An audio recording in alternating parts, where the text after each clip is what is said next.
Assalamualaikum warahmatullahi wabarakatuh. Perkenalkan, kami dari kelompok 6 yang beranggotakan David Agung, M. Naufal Kadarisman, Sherin Adela Triana, Syahrul Gufron, serta Tirza Azahra akan mempresentasikan materi mengenai New Construction sebagai tugas UTS dari mata kuliah Teori dan Sejarah Arsitektur. New Construction sendiri pada perkembangan teknologi dan industrialisasi berdampak langsung pada ketersediaan material baru, khususnya besi, baja, dan kaca, serta metode membangun yang baru. New Construction terbagi atas 3 bagian. Yang pertama ada Structural Rationalism, yang kedua ada Truth in Architecture, serta yang ketiga Polykinetic Origin and Tectonic Principle. Munculnya rasionalisme struktur ialah bentuk kritik dari Marc Anton Laugier mengenai perkembangan arsitektur saat itu yang merujuk pada arsitektur klasik tanpa argumen rasional dan mengembangkannya berdasarkan selera pribadi penguasa. Pada tahun 1753, dia menuliskan esai tentang arsitektur untuk mengajukan prinsip arsitektur yang merujuk pada gubuk asal atau primitive hut yang diyakini sebagai ciptaan hakiki arsitektur yang pertama. Menurut Marc Anton Laugier, seni berasal dari mengimitasi proses alami. Semua arsitektur berpangkal pada asal muasal yang sama, yaitu elemen struktural sama dengan elemen arsitektural. Menurut elemen arsitektur klasik Yunani atau entablatur, kolom, gelagar, dan atap adalah hal yang utama. Truth in Architecture, Violet Dutch mendorong arsitek untuk menemukan kebenaran yang dinamik berdasarkan pada program dan metode konstruksi. Ia juga menentang rumusan-rumusan baku yang dikembangkan kalangan akademi yang berusaha menafsirkan warisan klasik untuk masa modern. Salah satu karyanya ialah Violet Dutch Auditorium untuk 3.000 orang dengan struktur kubah dengan rangka besi, dipilih bukan karena warisan klasik Romawi tapi karena paling mampu menaungi banyak orang. Yang selanjutnya yaitu Architecture of Iron. Struktur besi yang ringan dan dapat menjangkau bentangan yang besar dimanfaatkan untuk keperluan pragmatis seperti jembatan dan gudang. Ketika besi akan dipergunakan untuk arsitektur, terjadi perdebatan teoretik tentang material baru ini.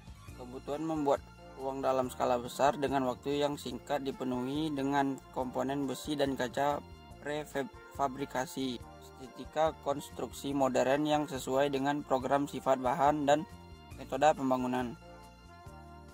Polygenetic Origin and Tectonic Principles dari Gottfried Semper dalam Principles in Architecture. Gottfried Semper adalah praktisi arsitektur sekaligus ahli teori arsitektur. Hal yang paling mendasar bagi Semper dalam penciptaan arsitektur bukanlah perumusan prototipe arsitektur yang akan menjadi rujukan, melainkan pemahaman terhadap teknik-teknik primordial yang membentuk arsitektur yang didasari oleh kebutuhan hak asasi manusia. Sebagaimana menurut Semper, any discourse should first go back to the simple origin of the subject under review, trace its gradual development, and explain exceptions and variations by comparing them with the original state. Prinsip yang dikemukakan Semper tersebut merujuk kepada asal muasal. Namun, asal muasal bukan untuk ditiru, melainkan diterjemahkan prinsip tektoniknya ke dalam arsitektur yang baru. Semper memosisikan arsitektur sebagai seni terapan yang menggabungkan antara tuntutan pragmatis dan simbolis. Semper merumuskan teknik-teknik tersebut dalam risalahnya yang tentang 4 elemen asasi arsitektur, yakni pertama, tungku yang dibuat dengan membentuk tanah liat secara plastis atau hearth dengan ceramics.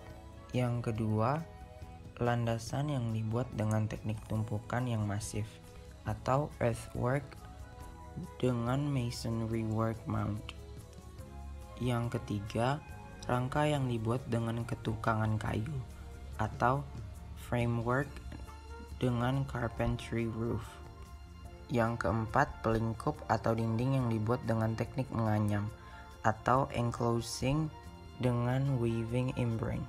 Rumusan tersebut didasarkan pada observasi bangunan nyata yang berupa gubuk dari Karibia yang disaksikannya pada Grand Exhibition di Crystal Palace, London.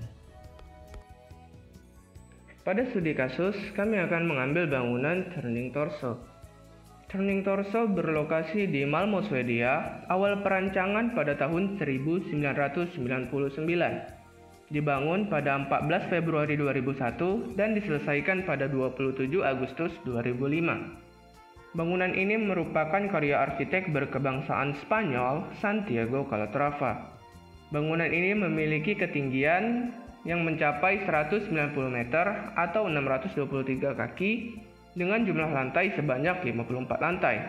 Fungsi bangunan adalah residental. Desainnya terinspirasi oleh bentuk dari sebuah pahatan patung oleh Santiago Calatrava yang disebut Twisting Torso. Twisting Torso yang menjadi ide untuk membangun Turning Torso bertujuan untuk menciptakan kembali gedung pencakar langit di Malmö sejak penghancuran Kockums-Kran pada tahun 2002 yang terletak 1 km dari Turning Torso. Gedung apartemen dengan 54 lantai dan tinggi total 190 meter ini adalah sebuah landmark di kota Oslo, Swedia. Setelah selesai, Turning Torso adalah bangunan tertinggi di Skandinavia dan bangunan pemukiman atau apartemen tertinggi kedua di Eropa. Setelah Triumph Palace setinggi 264 meter atau 870 kaki. Bangunan ini terdiri atas susunan 9 segmen tipikal berbentuk kubikal yang masing-masing modul seluas 400 meter persegi berupa 5 lapis lantai yang disusun saling bertumpukan satu dengan lainnya dengan perletakan yang digeser hingga berputar sebesar sudut 90 derajat. Setiap lantai secara dasar berisi sebuah ujung persegi yang mengitari pusat gedung, bersama dengan ujung segitiga yang didukung oleh kerangka baja eksterior. Sekian hasil dari diskusi kami, terlebih dan kurang mohon dimaafkan. Wabillahi taufiq wal hidayah. Wassalamualaikum warahmatullahi wabarakatuh.